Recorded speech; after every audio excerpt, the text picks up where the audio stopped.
السلام عليكم ورحمة الله وبركاته. خيرت دمانتي وسلامي ولكن محمد جامع إن شاء الله waxaan rajaynaya kulligii wada caafimaad qabtaan kulliiba su'aal baad isweydiinaysaan ustaadka waxa uu ka dhacay in muddo waxba ma soo gelin channelka runtii fasax iyo mashquulkayga ayaa iska badnaa fatradii u dambeysay laakiin imika insha Allah tacaala samayn doonaa jadwal oo aynu mar walba xaaladda suuqa iyo falaqaynta iyo wararka muhiimka ah insha Allah tacaala aynu isla wadaagno dad nagu cusub tahay kusoo dhawo channelka halkan waxaan kaga hadlaa inta badan cryptocurrency khiyaartan waxaan uga codsanaya like iyo subscribe iyo share inaad muuqaalkan insha Allah tacaala aad saartaan xayaakum Allah jamiican intayna ku bilaabin qodobka saameeyay suuqa inuu hoos u soo dhaco maanta saynu ku arkayno halkan bitcoin wuxuu soo daatay wax gaaraya 10% halka kale ee altcoinska kale ay soo daateen in u dhaxaysa boqolkiiba 20 ilaa 30% runtiina waa fursad mar walba suuqa la soo daadiyo waxa inagu haboon maadaama caalamka cryptocurrency aynu ku jirno inaynu hoosta aynu ka iibsano mar walba qabarka suuqa saameeyay maanta haddaynu dul istaagno qolo la yiraahdo Matrix Sport ayuu ka soo baxay reportkaasi taas oo ay ku sheegayaan in SEC-du ay diidayaan dalabka ETF-ka bisha January aynu ku jirno soo baxaya taas oo runtii aynu arki karno saameynta uu suuqa uu ku yeeshay warka inkastoo warkaasi uu been u yahay oo wax laga soo qaada aanu jirin laakiin runtii mujtamaca cryptocurrency-ga cabsi weyn ayuu khabarkaasi u geliyay taas oo ay filayeen in run uu yahay khabarkaasi saacadihii u dambeysay haddaynu isla eegno liquidationka suuqa ka dhacay waxaynu arkaynaa in 540 milyan oo dollar 4 saacadood gudahood oo hawada lagu cunay taas oo inta badan dadka futureska isticmaala lacagtaasi ay ku gubatay خبر kale ee asna muhiimka ah waxa la sheegayaa hay'adda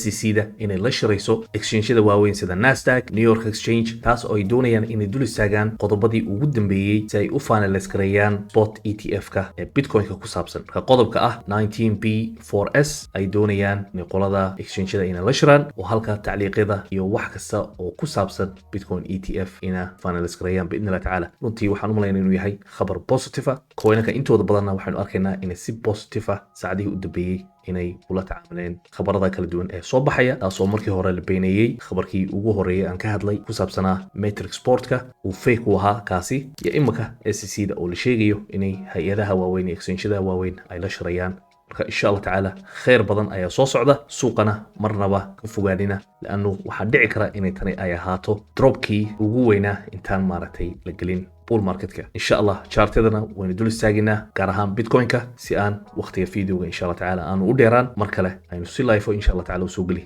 aynu coin kasta iyo wax kasta oo dhaxsanaysaan aynu si live u falanqayn biidhnillah tacaala khabarka wuxuu ku saabsan yahay akhyaarta Michael Saylor oo doonaya inuu iska iibiyo sheerarka kambanigiisa MicroStrategy taas oo lagu qiyaasayo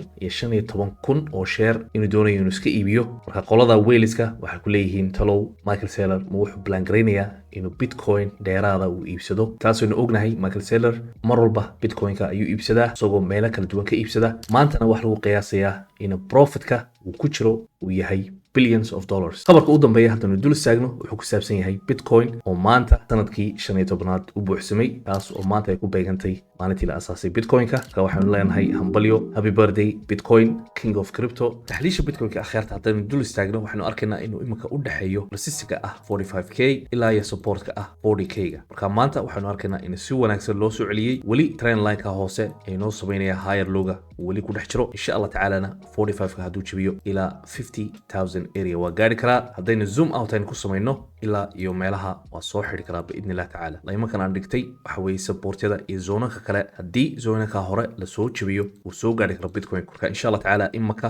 zone by zone baynu la socon doona bitcoin-ka haddii areada 45,000 ilaa 40,000 u dhaxaysa uu jabiyo waliba gaar ahaan 40k-ga insha Allah 37ka areadaas oo inoo ahayd markii hore higher high aynu insha Allah tacaala aynu ka sugaynaa qaabkaas aynu la socon doonaa haddii bitcoin-ka uu jabiyo higher low-yada hore kolley waxay la tahay xaalku waa xumaan doona coin-kuna in badan ay daadan doonaan marka mar walba la socda bitcoin-ku hadduu 2% 3% 10% uu daato altcoins-ku runtii percentage fara badan ay daadanayaan laakiin inaka maxaa inoo daran insha Allah tacaala mar